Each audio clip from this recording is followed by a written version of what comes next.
Hello, my name is Ray Hughes, and I'm an interviewer for the Veterans History Project out of Washington, D.C., and conducted here locally at the Cincinnati Hamilton County Public Library, located at 9th and Vine Street in Cincinnati. The cameraman today is actually the man who runs the program in Cincinnati, Brian Powers. Today we have the honor and privilege of interviewing a World War II veteran, John F. Brann.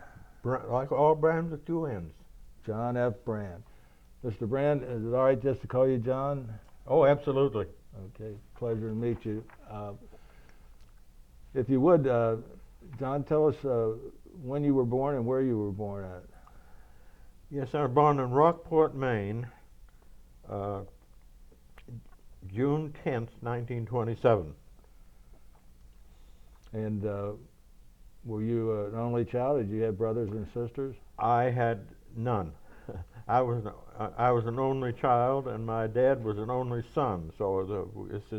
And I only had one son. So this is kind of the end of the Brann family, as I know it. And what were your parents' names, John? Charles Leroy, he went by the name of Roy, and Margaret Hayes, and she went by the name of Margaret. And what did your dad do for a living? My dad only went as far as the 7th grade in school, and he started working for a florist. Thought he liked the business, so he took a correspondence course in horticulture and passed it, and he wound up being a horticulturist and running a greenhouse. I see. And did your mother work? No. No. She didn't work as I knew her. She worked before my dad met her. I think she worked in a Shiraff's candy shop factory in Boston. That's the only work I know of that she had done. Was your father born there in Maine? Oh, yeah. And what about your mother? No, my mother came out of Boston. Her father, both the father and mother were not born here. They were born in Ireland. So she's Irish on both sides. And her maiden name was Hayes? Hayes. Mm-hmm. And they suspect that it originally had been O'Hayes, but they didn't know for sure. Yeah. And when my dad first met her, she was living right at the foot of Bunker Hill Monument. Oh, in South Boston. Uh-huh. Yeah. Yep. In fact, somewhere in those pictures, I don't know, I don't think I brought you the picture. I have a picture of the house she was living in. I didn't bring that. I had no reason to. What schools did you go to? Grade school? I graduated from Rockland High School. The first school I went to was a two-room school, one room on each floor, and we had 2 grades on each floor, one teacher for 2 grades. Mm-hmm. And then while I was waiting I had already enlisted in the Army Air Corps. From high school? Yeah, right. And they allowed me, if I could get a credit for graduation, they put me at the University of Connecticut until I was ready to go to basic training, which is how it happened. So I did a stint at the University of Connecticut before going down active duty. When did you actually join? Okay, 1944, I enlisted at the Army Air Corps to fly. I wanted to be a cadet. Well, before I ever got to let's see, it was before basic training. The war had kind of geared down. They didn't want any more pilots, so they said I have my choice. I could take a discharge and take my chances on the draft, or I could be transferred to any other branch of the service that I wanted, or stay in the Air Force. So I decided to stay in the Air Force, my choice was, and I had a choice of what I'd like to do. Choice was weather, And what do you mean by weather? as a weather observer. Okay. And so the date of your entry in the United States, and that was still Army Air Corps at that time, Right, right? exactly. And your date of entry was? June of 1944. June of 44. And did you go to basic training after you joined?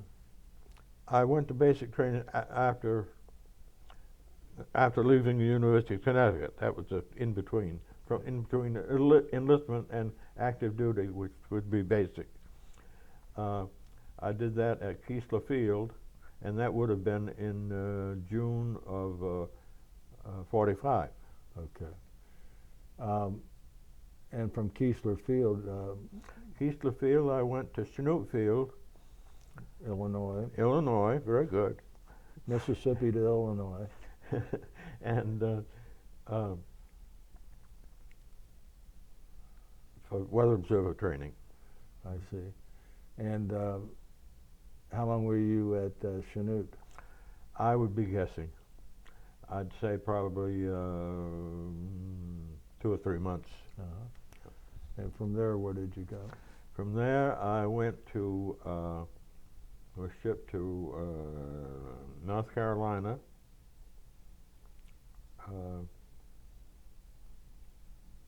Let's see, what was it? I can't remember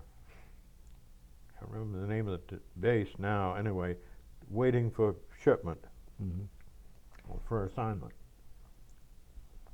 And then from there to ORD was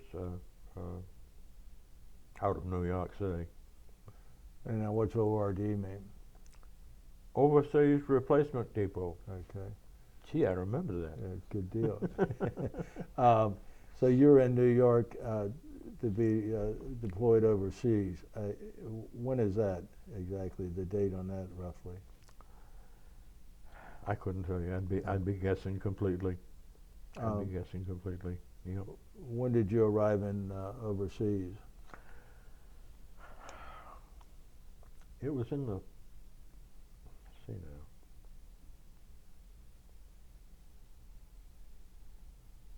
now.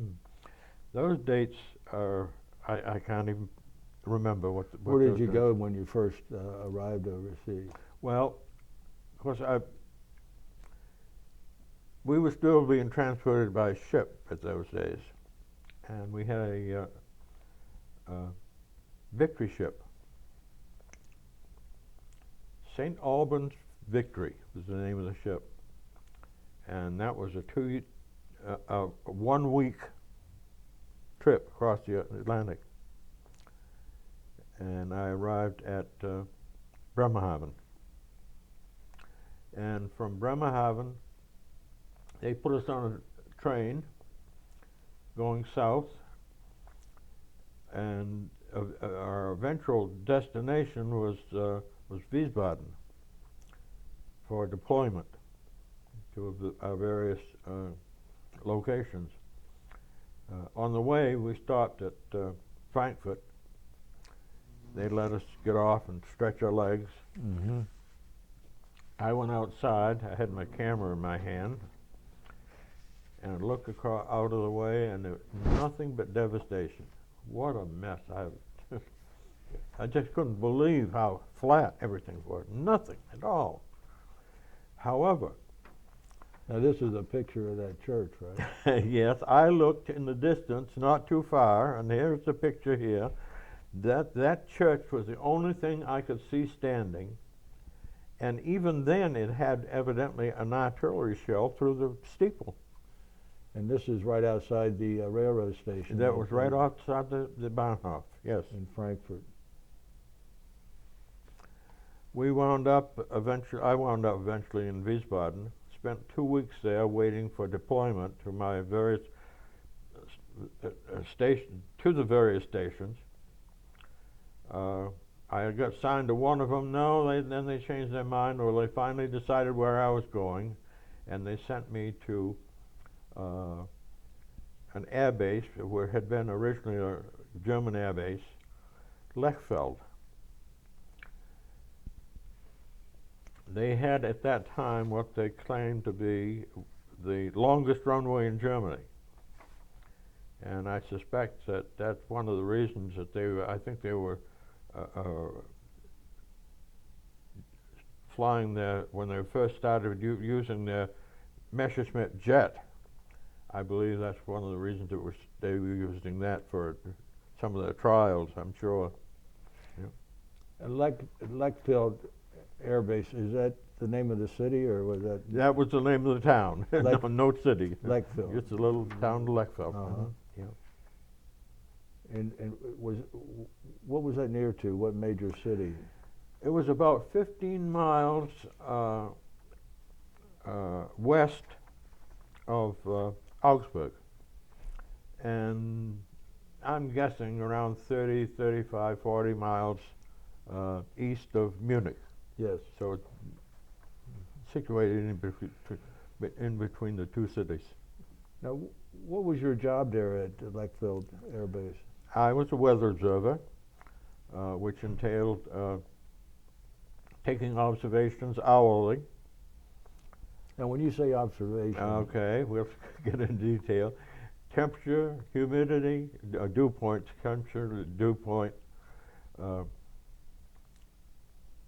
barometer readings, cloud cover, precipitation, if any, and wind direction and wind velocity. And that was taken hourly and transmitted to what we call the Weather Central there in Germany. And then once a day we would prepare a weather map taking information from all of the other stations. Of course, all this information was funneled back and forth by teletype. So from the teletype we would take a list of all the stations available and plot the information on the weather map. And then the weather officer, the meteorologist, would then take that map and complete it, putting it on the highs and lows and weather fronts and the isobars, preparing it for, and hopefully be able to predict the weather for the bombing sites.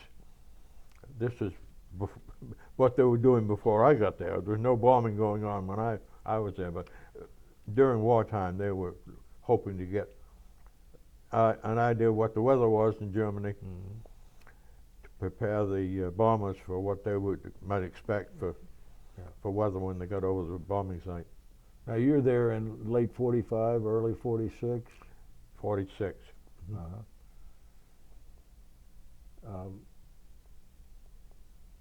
Well, continue with your experiences there. I'm sorry to interrupt you. Well, let's see. What can I say? We did have an opportunity to go to a R&R hotel in Garmisch, which was not too far away, driving distance. We had assigned to the Weather Bureau at that time, we had 2 Jeeps. And our weather officer was very good to us, and he would let us take whoever was had a pass, take one of the Jeeps. We could drive down to Garmisch, which we did. One of the times that I went down there, and I don't know if the Garmisch was down in the Alps, and I'm sure that some of these pictures I gave you show some of those pictures. The Alp Spitz and really the most beautiful mountains in Germany around in Garmisch or outside of Garmisch. I stayed at a hotel called Battersea, and that is one of the pictures, or a couple of pictures that you have, and there's a key from that hotel. Room 57. I didn't intend to steal that. I got home back on base and discovered I had it in my pocket.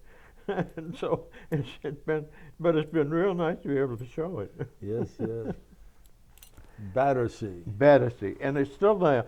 Funny thing is, later years, I had occasion to interview an area manager of Holiday Inn who had just built a new hotel in New Haven, Connecticut.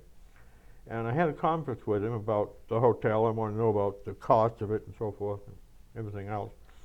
And after we got through with all that business, I had noticed he certainly had a German name and a German accent.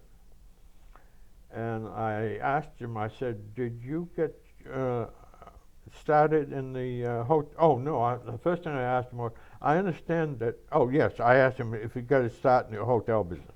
Yeah, Germany, oh, yes. Yeah. So I understand in Germany, if you want to be a manager of a hotel, you have to have worked in every different job in that hotel before you ever become a manager, so you know what the jobs entail. That's right. Then I mentioned that I'd visit this beautiful little hotel down in Garmisch, Battersea. He said, that's where I got my start in the hotel business. My aunt owned it. Because this was after the war. Yeah. But you're talking about coincidences. Small world, yeah.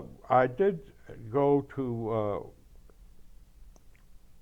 oh yes, let's see, this was before my trip. Before I went to Lechfeld, I left this part of that out. They sent me to Bremen, which of course up in the northern part of the country, for training on first and second echelon teletype maintenance. And I spent a week, maybe 2 weeks there, I'm not sure how long it was, but with the course. The building we were using was pretty interesting. It had, prior to the war, it had been an import-export firm. Probably 13, 14, 15 stories, I'm not sure, can't remember how many stories, but it had a very interesting elevator. It had a series of small cabs that were strung together and went up and then over and then down, and they just continuous running. They were probably big enough for about 3 or 4 people. 3 or 4 people. And to get on it, you had to, one who came near you, you jumped on, and when you came to the floor you wanted, you jumped off. Of course, if you wanted to go down instead of up, you had to go up first. But I'm sure there's something that would not be allowed in this country these days for safety reasons. You had to jump on and jump off, huh? Right, yeah. Wow. Let's see, what else can I say? No, I was going to make some notes before I came, and I didn't. You go ahead. Now, most of your observations were done on the ground. Did you fly? Oh, yes, I left that out. At one point in time, I must first say, our base's number one job at that time, as far as I know, it was the only job we had, was doing aerial photography of Europe. Mm-hmm. And this was being done with B-17s. And of course we had to get permission of each country in order to do this work. And one of those countries was Switzerland, Switzerland. Mm-hmm. And at that point they were, asked me one time if I'd like to, well, they decided to make sure that the observations of clouds, cover, and so forth was okay for photography. They decided to send one plane out ahead of the rest and put a weather observer on there too. So I got to do that a couple of times, flying over Switzerland. We flew out there, checked the weather, it was okay, so then send word back to base that, okay, send the rest of them out, and then we went on with our run. How long and how many flights did you make, would you say? I only did 2. too? Yeah. And mostly down there in the southern part over Switzerland? Switzerland's the only place I saw. Yeah. And they use this to update maps, would you say, or for I suppose. or photo Of course, intelligence?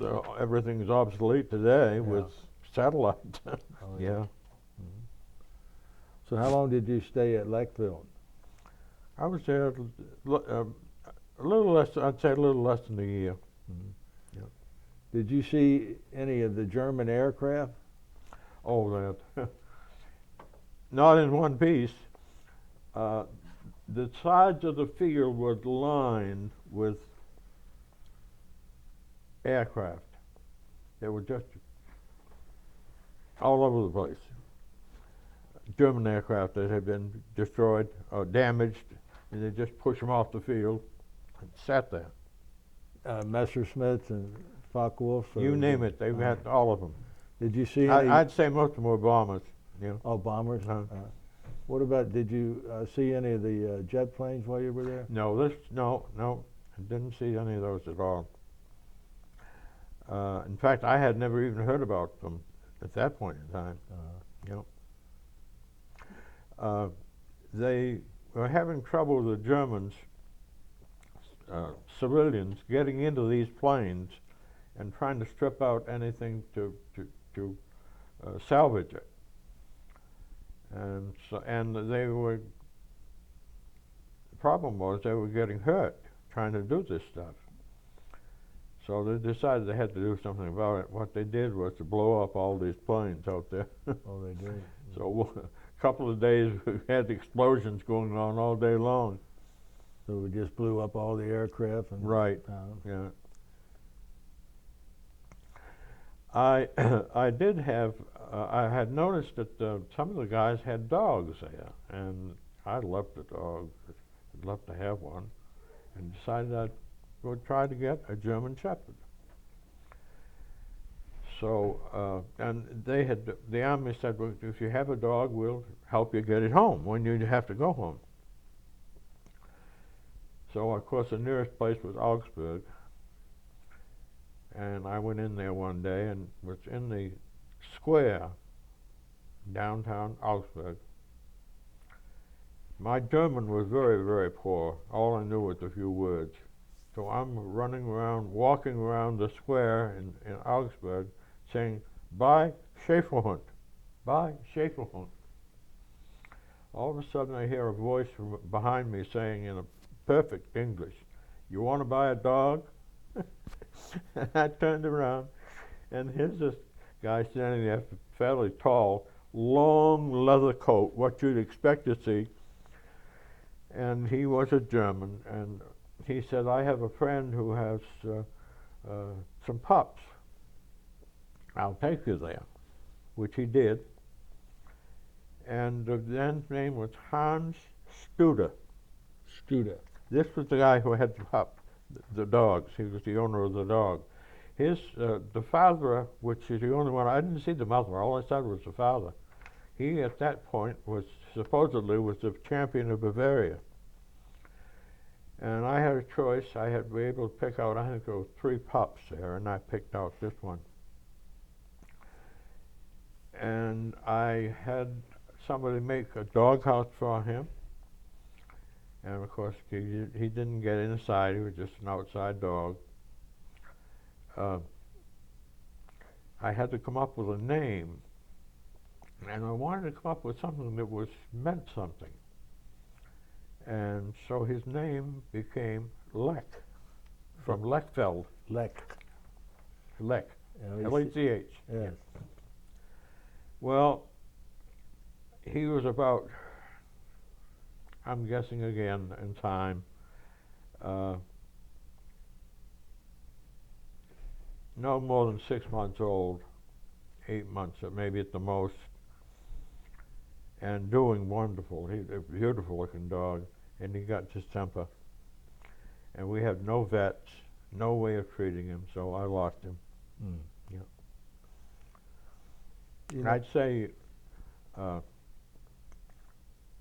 know, I was going to say that probably the scariest thing I had while I was there in Wiesbaden, somebody stole his Jeep. Did I tell you this story? No? Okay. I've told it several times, so I'm not sure. Somebody stole the Jeep. And I reported it to the MPs, and I'm thinking, oh my God, I'm responsible. I signed this thing out. I'm responsible. It's going to come out of my pay forever. Well, they found it. Somebody had just taken it for a joyride. Of course, anybody could take it because there's no keys. Military vehicles don't have keys. Is that right? You didn't know that? No. No keys. You know, when you were talking about doing the weather observations ahead of the photographic cruise, Right. did you have any trouble with the countries like Switzerland, flying over their countries or anything? Oh, no, because it's already been prearranged, so that there was no problems there. There was something that happened. I don't know that this was true or not. Maybe I shouldn't even be telling you this. It's long gone by now. When we first were negotiating with Switzerland about doing the mapping, they didn't want to do it. And then they said, well, maybe we will, as long as you keep it for yourself. You don't let the British have it. We said, okay. We had 2 cameras. So you made one for yourself. Oh, I don't know where the other one went. Yeah. Isn't that interesting? Why they wouldn't want the British to have it? I don't know why they had something very. As I said, this may have been a tale, but it was told to me it's being the truth. Yeah. So what rank are you now while you're in the Army Air Force? Well, I reached Corporal. Mm-hmm. I reached Corporal. I did mention several times to people about being able to walk down the streets of Landsberg, which was a nearby town. And in fact, I believe in those pictures that I gave you, there was a picture of one of the downtown views. Uh-huh. If that name doesn't mean anything to you, that's where Hitler was prisoner in his stint in prison. And I was told that's when he wrote Mein Kampf while he was in prison. At Landsberg. Landsberg, yeah. My understanding was that he walked along those same streets that I had been walking, because they used to let him go out and do about anything he wanted. Did you go by the Landsberg prison? Did you see that? No, I did not. I didn't see the prison. I may have walked by it and not known it. I don't know. The Alps in Garmisch were beautiful. Enjoyed that. Went to the top of Zugspitz. Was a tall Alp there with the skiing and the well, not a ski lift, but the gondola lifts up there. Mm-hmm. And I think I had some pictures of those. Mm-hmm. Yeah. Mm-hmm. Yeah. So how long did you stay over there in Germany? It was about a year. About a year? Yeah. And how long did you sign up for? I don't know, really. I spent 2.5 years, so I don't know.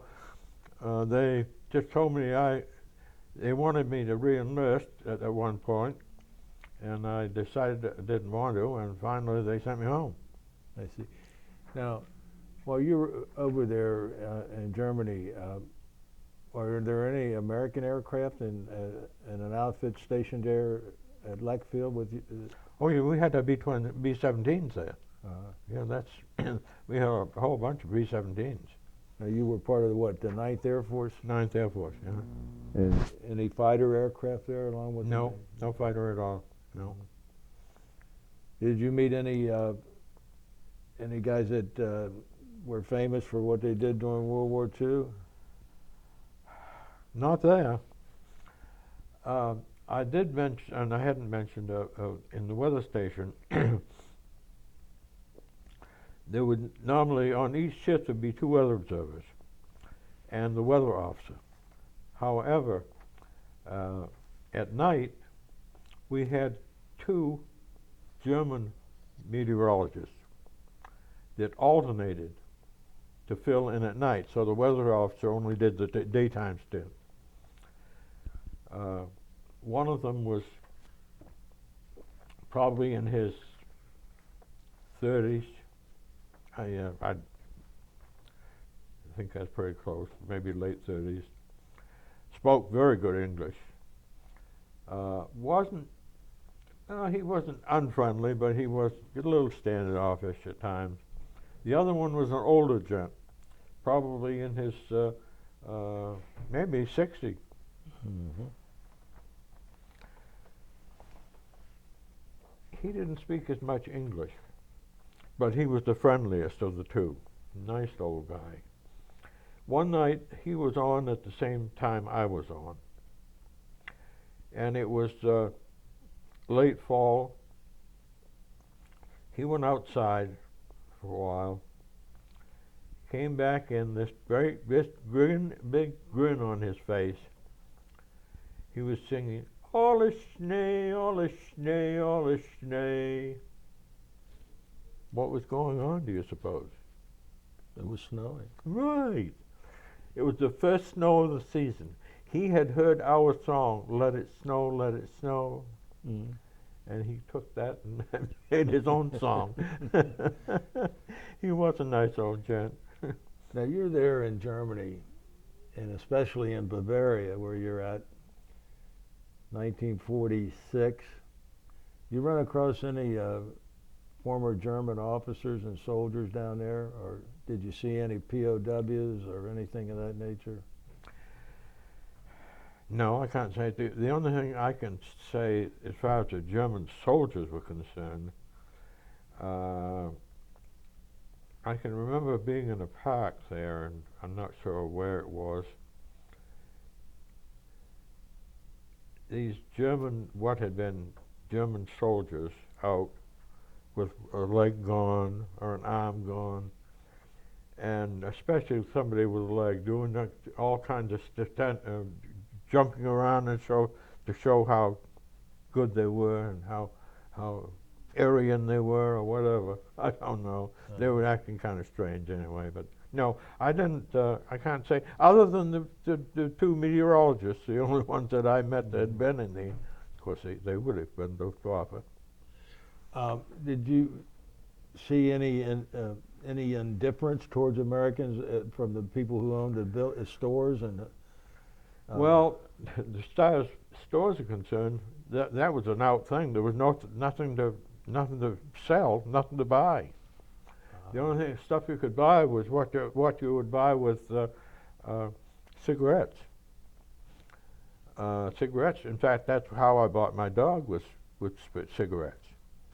I can't remember how many cartons he cost, but you could trade cigarettes for all kinds of things. You know, I've heard that American cigarettes were currency all over. Oh, absolutely. Oh, yes. So you bought your Shepherd with several cartons of cigarettes. Yeah, I would say probably 4 or 5. You don't remember what brand they were, do you? No, I don't. Because I didn't smoke cigarettes. But you had, what, an allotment? Oh, you're right. You got a carton of cigarettes every so often. I can't remember how often, but yeah, you could buy a carton of cigarettes very often. Did you buy any German weapons from the war? No, I probably would have if I could have, but those things were grabbed up very quickly. Mm-hmm.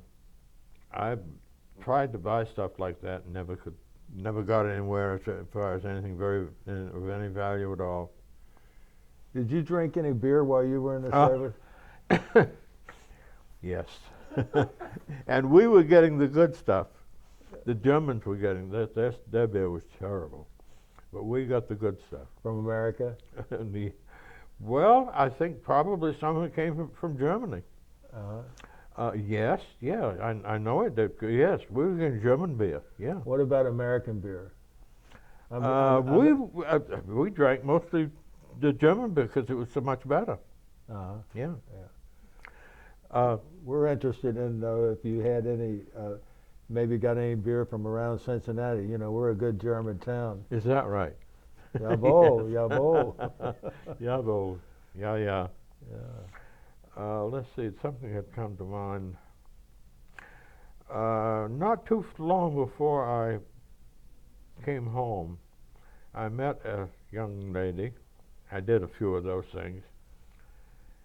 That was my next question. But go In ahead. in Augsburg, and I went to her home, met her mother. She was the sweetest old lady. And I spent that year, that Christmas. See, I think I came home. I got out in February of the next year. What was that? 47, and this would have been the Christmas of 46. I had Christmas dinner with them. I had given them some cigarettes, and her mother had gone out and bought some meat. I think it was a piece of beef about this big. And I don't, of course, vegetables and so forth, but they didn't get the best of food, didn't get very much food, period. A lot of them were starving. Yeah, they were not getting very good treatment. But anyway, I could have been back on base with a great big Christmas dinner, but I spent it there with them, and that was memorable. And they lived where, in Augsburg? Augsburg. Mm-hmm. Did you stay in contact with them after the war? No, not really. But however, I did get a letter sent to me, and all she knew was my name and the name of the town. It was to my name, Rockland, Maine. And son of a gun if I didn't get it.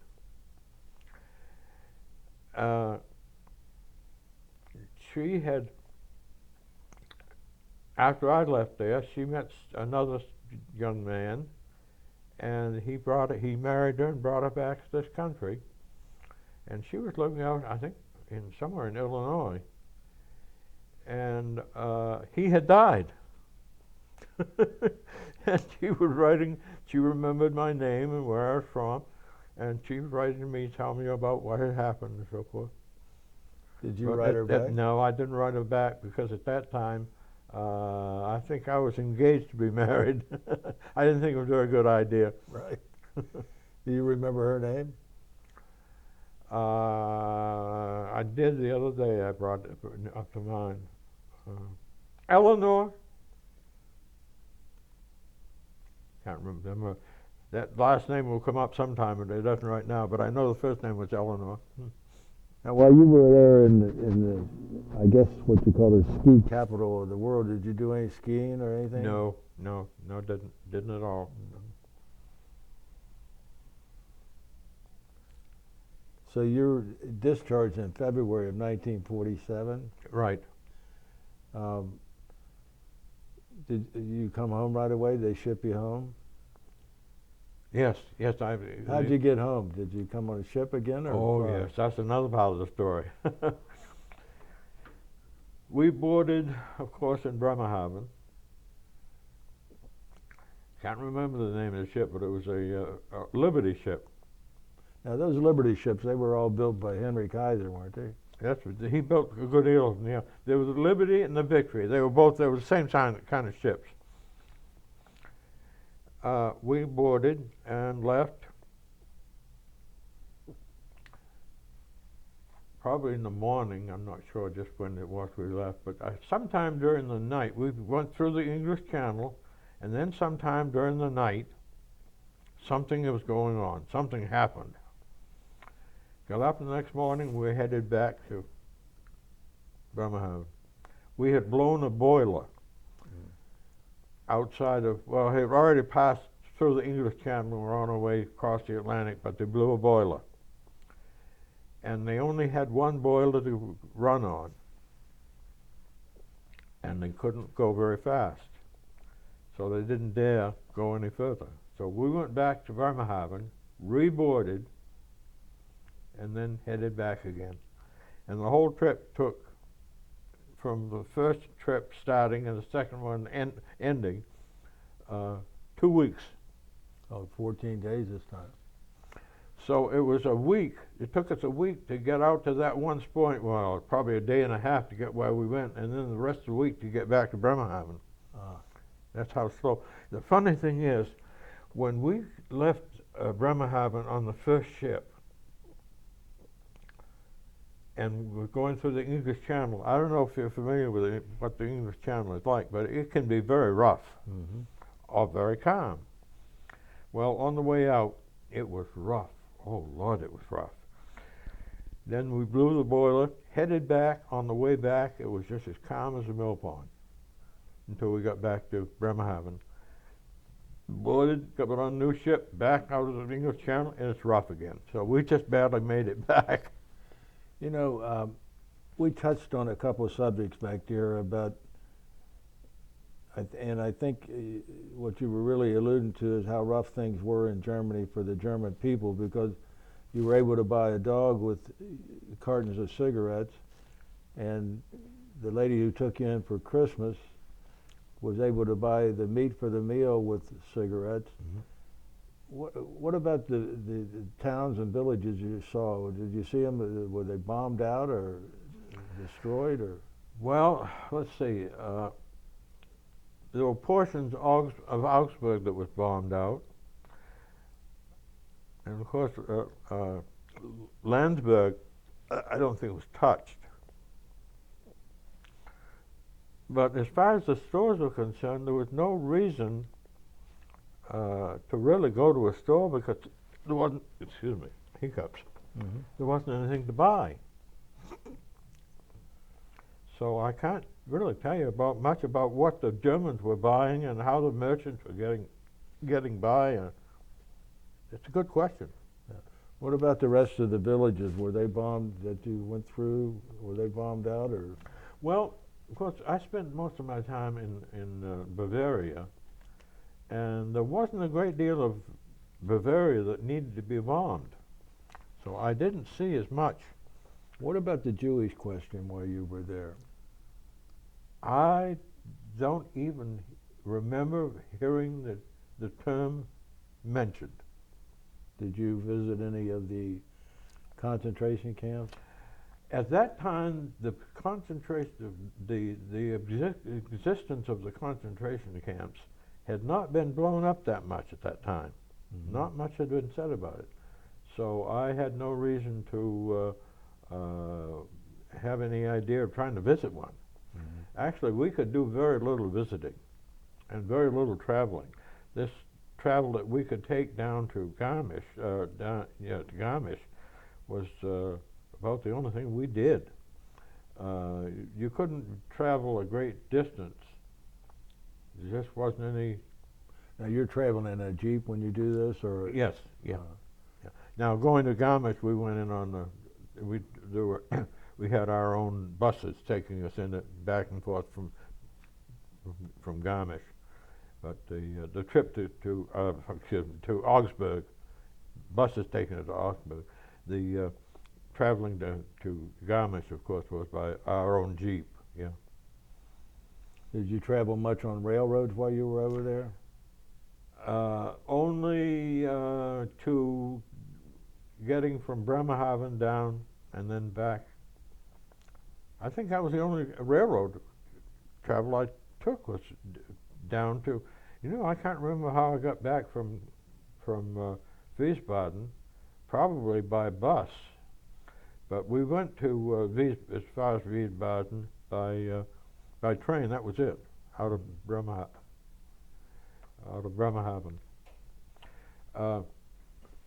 Something else I had thought about mentioning.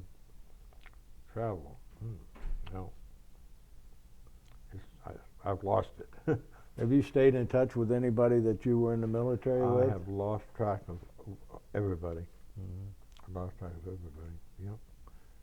And you were mostly associated with bombers then at Lechfeld? And yes, that's no fighters? That's all I can remember seeing it at Lechfeld, was just the bombers, yeah. That little Swiss plane would fly in once in a while to check on what we were doing. They had a single engine, I guess it would be a Stollcraft, fly in.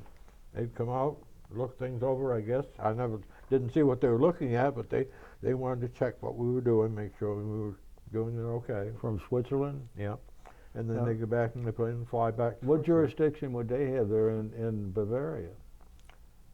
None, except they wanted to check on what we were doing as far as the aerophotography of Switzerland. Oh, okay. All right. Pat, do you? Casey. Huh?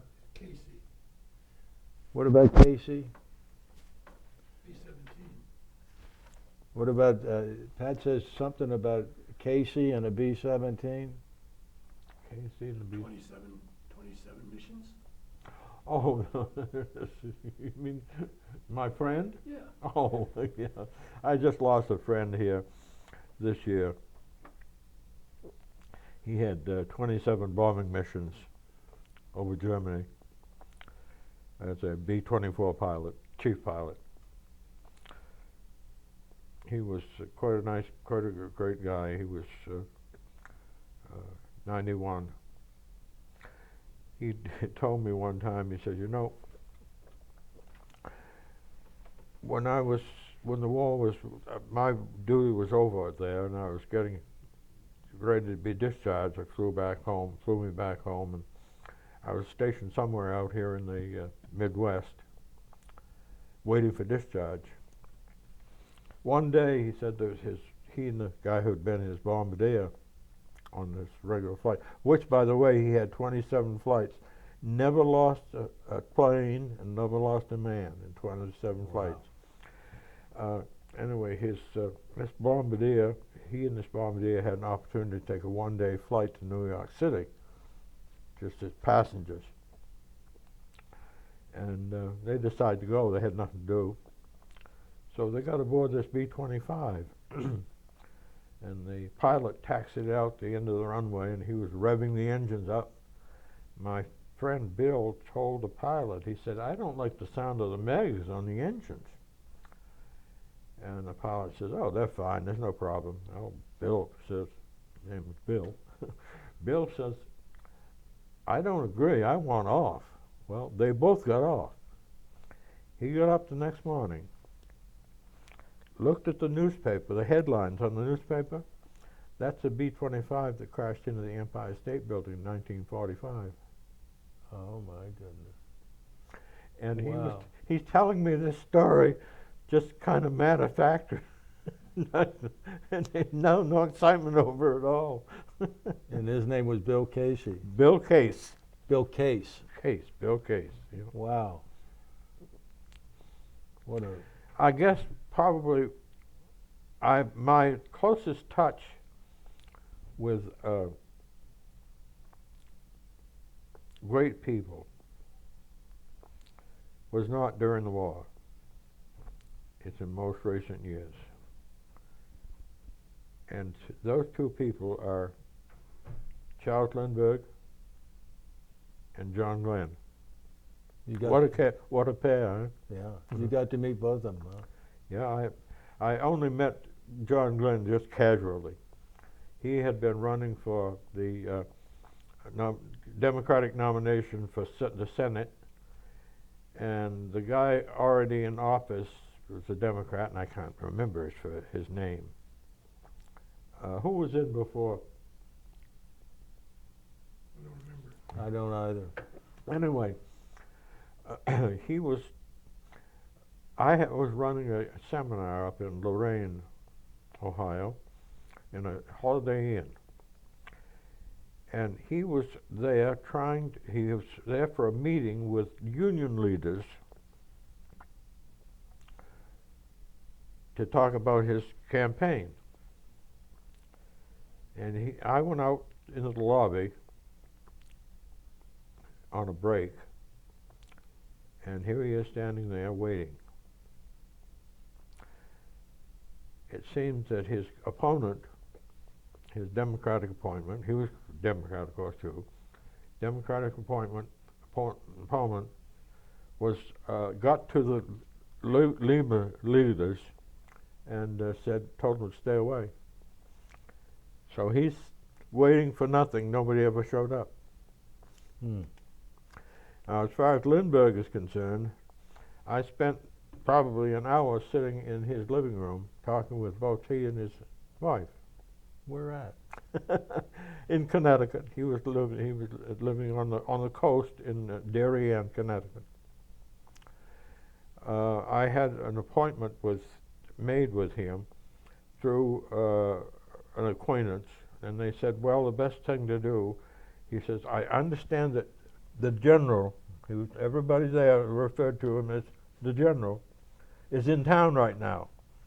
And he said, his friend said, you want me to see if I can get an time for you? I said, that'd be fine. So I did.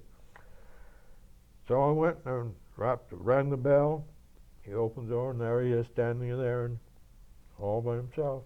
His wife's maiden name was Morrow. Morrow Lindbergh. Lindbergh used to fly into Rockland, Maine, in his plane, and then he would take a boat out to the islands where his wife's family had an estate. Now, what precipitated you being able to meet with him? What did you do for a living? Real estate appraisal. We were appraising his house. I see. Well, that takes us to the next part of your life. When you got discharged and came home, you're single.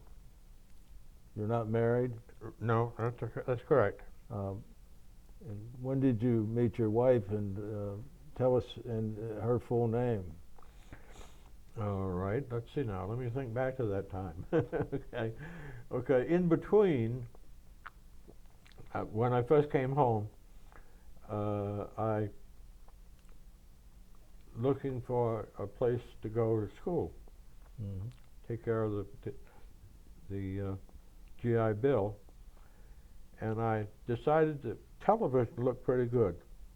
So I signed up for RCA Institutes in New York City. And I did go to school there for a while, but before I left, I met my wife. She had been in a class before me in high school. I knew her, but I didn't know her very well. But we got acquainted after I came home, and it bloomed into. What was her name? Margaret Haskell. Haskell? Haskell, right? How do you spell that? Haskell. Oh, okay. She was from what we call down east. Up Now, north. people talk about Maine as being down east, but when you get to Maine, there's a certain part of Maine that is down east. So that's down around Machias and Cherryfield and that area. And let's see, we were engaged, and I came home one time and I said, let's do it now, and we did. So we were married. I didn't complete my course at RCA Institutes. I wound up years later getting into real estate in mass appraisal. When did you get married? When? The date. Good question. I should have done a little homework. See, this should have been the 40.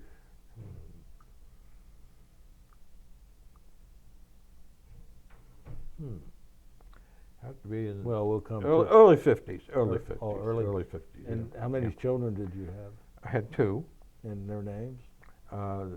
Stephen and Lorna. Lorna. Lorna. Now, did Stephen have any children? Unfortunately, he has not had any children, And and probably won't. And what about Lorna? Lorna, I lost her. Oh. She had a boyfriend. At this time, I was working in New York City in my regular job and staying there, coming home on weekends. Excuse me, I said New York City. It wasn't. That time it was Boston. I had a call. Oh, I was awakened about 3 o'clock in the morning by the Boston police in the motel I was staying in. It seems that my daughter had been shot. Mm. They first said that were regarding it as a double suicide, and they later decided there was no way that he had murdered her and then committed suicide. So that's how I lost her. Wow. Oh, I'm sorry for your loss there.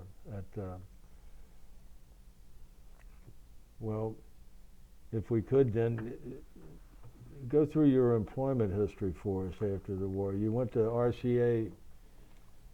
Right, I went to RCA Institute. That was the end of my television career. And when I first got married, I had just minor jobs. And I met somebody who was working with this company I wound up working for, and they said, well, they think they need help. So it sounded like something good to me, and we started out. This firm, whose headquarters were in Dayton, and still would be in Dayton. What's the name of it? The company name was Cole, Layer, Trumbull. And I've been wondering whether the Cole, Dick Cole. Dick Cole, is Okay. any relation to the Cole. I have no idea. And what was anyway, the name of the company again? Cole, Layer, Trumbull. Layer? Layer, Okay. Cole, Layer, Trumbull. What'd they do? They work specialize in mass appraisal of towns, cities, counties, and so they put me in to work. We start out measuring houses and going through them and listing them as far as the information is concerned, the construction. And so that's what I started out doing. Of course, finally wound up being what we called the reviewer, looking over the work, and then finally being running projects. I worked in, during my stint with the company, I think I'm up to like 28 states that I've worked in, and permanently, I say permanently, at least moving in and actually living in probably about 10 of them, different states. So it finally got moved around quite a bit. And This is how I happened to have interviewed and talked with Charles Lindbergh, because I had to appraise his house in Darien, Connecticut. and did you end up selling his home for him or not? Oh, no, this wasn't for sale. This is for taxes, for tax assessment. Oh, I see. This is all done for tax assessment. I see. So how long did you spend with the cold labor? 33 years. 33 years. Did you retire from them? No, I didn't. They wanted to move me back to New England, and I wasn't in any position at that time to really want to do it. So I decided to leave the company. And I worked for 2 or 3 other companies after that, doing the same thing. Okay. Yeah. Did your wife have any employment while you were married, or did she? Now, which one? This is. I've had 3 wives, so Oh. we're talking about the first one. Yeah, she was a telephone operator, I see. and when we were married, but in those days they wouldn't allow a telephone operator to be married, Right. so they had to. She got fired when she got married, I see. and then in later years she did get work for Corporal Trumbull, doing a little bit of office work. I see. Now, are you currently married? Oh yes. Tell us. Well, you want to go through the history of that for us? Let's see. We were both. Now, your second wife. The second wife. when were you? The second one only lasted 2 years, so we won't talk too much about her. All right. And so at this point, I'm single, and living here in Dayton. I've been here since. Let's see. I've been here for 33 years. I said 33, 35. came here in the early 70s, so we can figure it out. But anyway,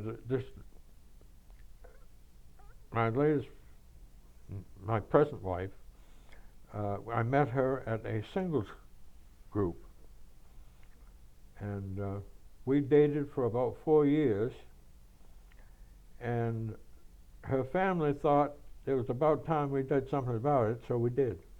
What's her name? Arabella. Arabella? Arabella. You ever heard that name before? It seems familiar, but I can't. Well, you might, if you might not have noticed or not, but our new president, granddaughter's name is Arabella. The newest granddaughter he has is named Arabella. I see. And I think Walt Disney had a movie with Arabella in it too. Well, there is in Germany. There's an Arabella house in I think it's in Berlin. There was an Arabella that died in the what's the castle there on the in London? The Towers. Whatever. London? Tower of London. Yeah, Tower of London. Yeah. So how long have you been married to Arabella? Oh Lord, we've been married 30. It's going to be 31 years in March. Oh. Yep. Wow.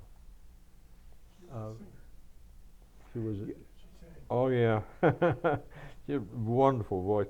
Her father was a violinist, not professionally, but he was. Well, yes, partially. But he didn't make a living full time that way. I never met him. I wish I had, but he was very good, I guess. But she never sang other than choruses. And her first husband didn't want her to sing, so she never did. Well, we spent quite a bit of time in Sutmillers. You familiar with Sutmillers in Dayton? Mm-hmm. And in the piano bar, and the piano player in there talked her into singing, starting to sing. And his name was Gardner Benedict. He lived here in Cincinnati and drove up to Dayton. At one time, I think he was there behind the piano 5 nights out of the week. Mm-hmm. Anyway, she started singing with him, and my God, she's just wonderful voice. If she had, I have said this many times, if she had, when she was younger, if she had some encouragement and had a little bit, possibly, maybe didn't even need it, professional training, she would have been a big band singer, because that's the kind of voice she has. She's still singing? No, and she's had some trouble with her throat, and she decides she doesn't sound good anymore, so she won't sing. I hope I can get her back singing again, because she does. She's a wonderful voice. I lent some new neighbors of ours a CD that I made from tapes that I had done of her singing, and here just a week ago, and he brought it back the next day. He says, "We played this through, and just absolute agog, just amazed how great she was." And she was. She had a wonderful voice. Yeah. We wound up. The only place we lost any piano bars available. The only thing available then was karaoke. So she was into a lot of karaoke music. In fact, I've got a thing with karaoke music in it. They're like a CD. They call it a CDG, where you put them in the machine and you can see it and listen to the music and sing from it. It's what they use. I'd say about $1,000 worth of music in that one thing, what we put together for her to sing from. Yeah. Great. At this time, I like to always check with Brian and see. Brian, do you have some questions for us? Yeah. Uh, How old were you when Pearl Harbor got attacked? Oh, that's interesting. I talked with a friend of mine up in Maine who was younger than me, but he tailed around behind me, and I'd like to think that I did some good for him because his it came from his family, a very poor family. His father was an alcoholic, and just the family was a mess. But he tailed behind me, and I did a lot of things with him. And one of the last times I talked with him on the phone, he said, "Do you remember Pearl Harbor Day? We were in my bedroom back there in Maine and playing with something. And I had my radio on, an old Atwater Kent radio, which had the speaker was separate from the radio. Radio's about this long, about that deep, about that high, weighed a ton, and then the speaker sat on top of that. Anyway, we heard what happened. It was a bombing at Pearl Harbor. And I had to run downstairs and tell my father about it, and so forth. So that would have been, Lord, I would have been probably 14. Good, 14. Yeah. I wasn't there. I thought You told me the dates. I'm sorry. I didn't. Well, I was wondering how your town was affected. What memories did you rationing? What kind of things were going on in your town when the war started, before you actually served? Well, my dad was a volunteer warden. Of course, we were having subs off the coast of Maine.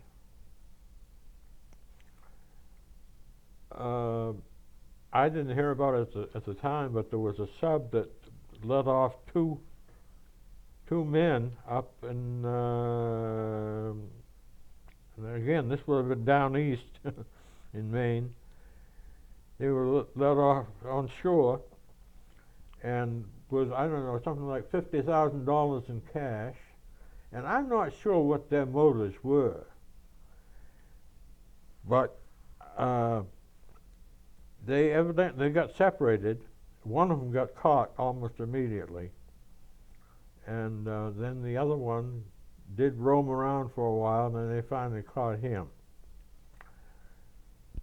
So there was some activity here in the country. Mm-hmm. Were there a lot of people who joined up in your town? Oh yeah, oh absolutely. Yeah, we had people right out of our class that dropped out. I know one of my best friends who still alive, very close friend. But he was ahead of me in school, and he left school to join. But a lot of the people were going into the Merchant Marine. We had, of course, the Merchant Marine Academy right there in Maine. Cassette, yeah. Where is it? Trying to think. Trying to think pronunciation of it right now. It's on the coast of Maine. Your buddy that was there with you on Pearl Harbor Day, what happened to him? He was old enough so he didn't get drafted. He was younger enough at the time, so he didn't get drafted. He didn't get into any service at all. Oh, No. So when you went into service, did you have something that you actually wanted to do? Like you were interested in? Oh, as a kid, of course, I made model airplanes and tried to fly them, and then decided they just got broken up anyway, so I had them hung in my room, and just loved aviation. So I did want to fly, but that got dashed. Mm-hmm. Never happened. I did belong to Civil Air Patrol. In fact, I was a corporal in the Civil Air Patrol before I went on Active duty. before I went into the University of Connecticut. Oh, What kind of things were you doing with them? Lord, we didn't. Oh, one of the things we did fly in they try out the trainer. That's about the only thing we were able to do as far as flying was concerned, because we didn't have any planes. We went on duty. We had a high spot in town where we used to sit and watch for planes at night, which of course never came, but we were there to watch anyway. Other than that, and march, and not too much activity really. what's a link trainer? Well, it's a closed-in thing. It's probably about almost the size of that table, wide of not maybe quite as long. It's all closed in overhead. Or you open top, you put you in there. It's for blind flying, training for blind flying. So you're flying the plane from inside the trainer. But you're not really flying, you're simulating. No, It's just- a It's a simulator. Yeah. Simulator of blind flying. And it was called a what? Link Trainer. trainer. Interesting. We had a Coast Guard base nearby. Which one? We had a Coast Guard base right there in Yeah. Rockland. Yeah. Mm-hmm.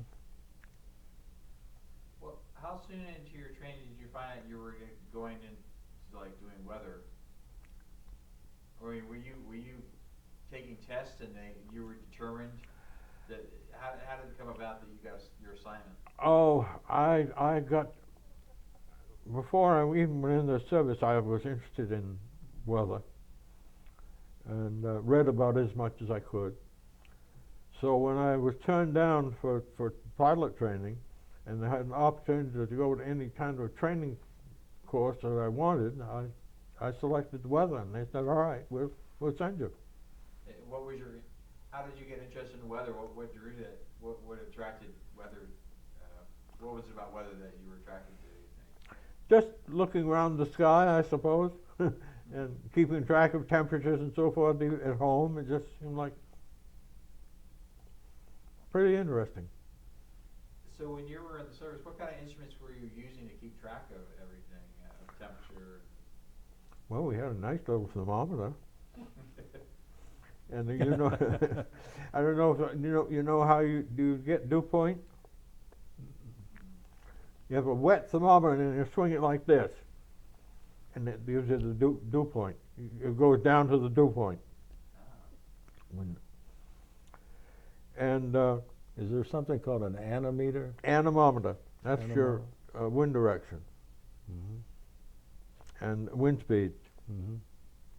And that's how you got dew point? Uh-huh. You took a regular thermometer. Well, it isn't regular because it's got something on the bottom to get it wet. It has to get it wet first, and that's what. And then the where the spinning mercury goes down to? reduces it. The cooling of it reduces to dew point. Interesting. And did you have a certain schedule when you would do readings and things? Oh yes, hourly, every hour. Every hour to take all all the readings, send those to Weather Central with a teletype, and then once a day prepare a weather map. So how many guys was like in your crew doing this? How many Well, people? each day there would be 2 weather observers on duty, and I've forgotten. I think we had 8, either 6 or 8, maybe 6. In a crew there at the base. And so, like, were you in charge of a certain reading, or would you switch off? Would you how would that work as far as who was doing what? We alternated. One hour I'd take the readings, and another hour he'd take them. Didn't matter. You said you didn't get to travel too much, but I was curious. Did you hear much about the Nuremberg trials when you were there? Those came after I was there. Okay, that was it. Yeah. I couldn't remember when that started. If it was 46 or later. Were you ever in Nuremberg No, or Moosburg? no. I was in Bremen, Bremerhaven, Lechfeld, Landsberg, Augsburg. Garmisch, Augsburg. Did your German ever improve much while you were over there? Not too much, but you know it's funny. Every once in a while, a German phrase will come back to me and just automatically come out. Was ist los? Which one? Ich kann nicht. Ich kann nicht. Did you, we know you drank the German beer, did you have much food over there that was German, or did you stick with what the military was serving you? There was nothing to eat except military food. We didn't get any of the German food. And the Germans weren't getting it either. It was so close to the end of the war. Oh, yeah. Yeah. Did you have any, did you feel like you, the natives, when you were encountering them, how were you looked? Were they happy to see you? Were they not happy to see you? Well, I can't say they were happy, no. There were some people who just shied away from you completely. Others that could be very friendly.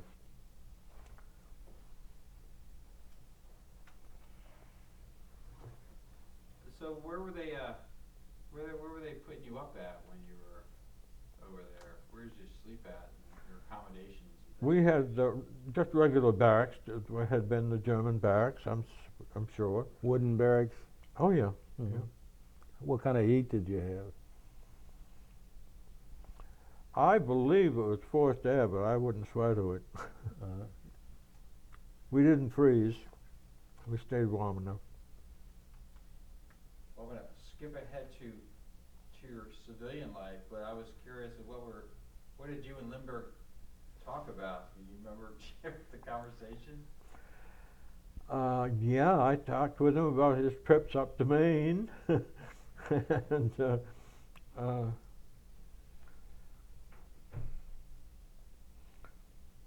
you the truth, it was just so like he was just a ordinary person. He was down to I earth. mean, it was just down to earth stuff, and nothing. I didn't try to be invasive or anything. How long was this after the war? What decade would that have this been? Oh, this would have been in the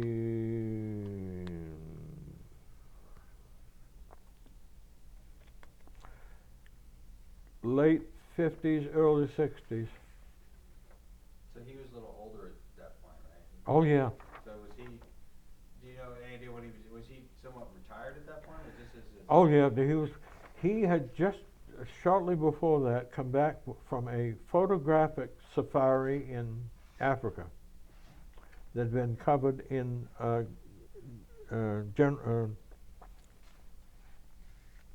one of the magazines. National Geographic had covered it. Oh, no, Life magazine covered it. That was it. It was Life magazine covered that photographic safari. Now he wasn't from there. Was his wife from Maine? No. How did they? Well, her family had this estate on the islands, on north the. What island? That I'm trying to. Trying to think of the name of the island. There's several islands off the coast of Rockland. There's Vinyl Haven. Oh yeah, Vinyl Haven and North Haven. Their estate was on North Haven, and so that's what got him up to Maine to see her when she was up there with her family. Also, I'm not sure where. I think the family might have been from the Philadelphia area, but I wouldn't swear to it. The family was very wealthy. Yeah. Oh, the other thing is, there at Lindbergh's house, he had built a little cottage-like place on the property for Anna to do her writing. She'd go out there, and there's no telephone and no TV, and she could sit out there in quiet and do her writing. And another interesting thing, he had a bomb shelter in his basement. You remember when we were afraid we were going to get an atomic bomb from Russia, Right. and they were building all these shelters? Well, he built his own shelter there. Did you see it? Oh yeah, I was in it. Did you have to assess it? I had to Or- assess it, right. Do you remember what was in the bucket? Did it have food supplies in Oh there? yes, oh yes, yeah. It was well supplied. Yeah, How many rooms was it? it was just one room. It was off you got to it off the basement. So was he pleased with your assessment? Do you remember, did you have, was it good Well, news? he never saw my assessment, so. I don't think he could care less. Actually, he had brought his children up in the house next door, an older home, and then built this one later. What city was this? Darien, Connecticut. Darien, Connecticut. Okay. Yeah. And she was living at Allen's off of Connecticut? No, that was a summer home. Oh, okay. Mm.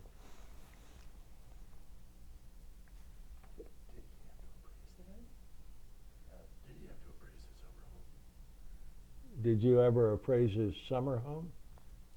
No, oh no, no.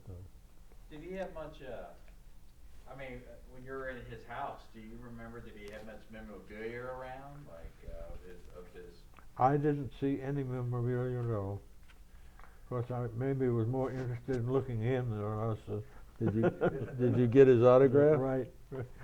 You know, I kicked myself so many times that I didn't get his autograph. That you didn't? I did not. Yeah. Maybe I would have been embarrassed to do it. I don't know. Yeah. Because I didn't want to be intrusive. That's the one thing I didn't want to be. Yeah, I understand. Pat? So, you live in Dayton still? Oh yes. So do you? Well, yeah, we're in Centerville, out it's a suburb of Dayton. So you're kind of near Air Force Base, so you have an interest in aeronautical stuff. Do you still go over there and look at planes? I have just recently had to resign my volunteer position at the Air Force Museum. I was volunteering up there for about 10 years. What were the things you were doing at the museum? Well, since I had been a weather observer, and the only place that weather was even mentioned was in the separate building, which is a replica of a tower built in England. That's where I did my volunteering, in the tower. That's the 8th Air Force Tower. Right 8th there. Air Force Tower. Yeah. Did you see, was it Hangar 18 where they keep the aliens at? Did you get access to, do you know about the aliens that? No. I asked about that, and they said that's a no-no. Okay. All right, that's the end of my question. Well, John, I want to thank you so much for this interview, and I want to thank you for your service to our country. Oh, you're most welcome. And